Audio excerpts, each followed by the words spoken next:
Hi, I'm Bo with Karcher, and I'm here today to show you how to operate and maintain your Chariot 2 iGLOSS 20 burnisher. So let's get started. To begin using your Chariot 2 iGLOSS 20, you'll need to unplug it from the charger. Next, replace the pad if needed. Check and replace the collection bag if needed.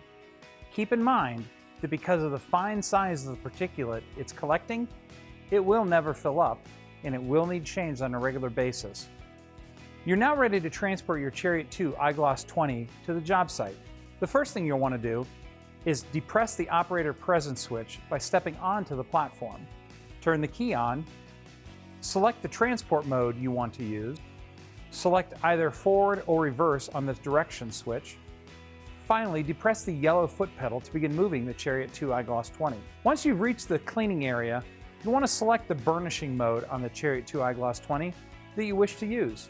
When you're finished burnishing, take your Chariot 2 iGLOSS 20 to the storage area and charge the unit for the next usage.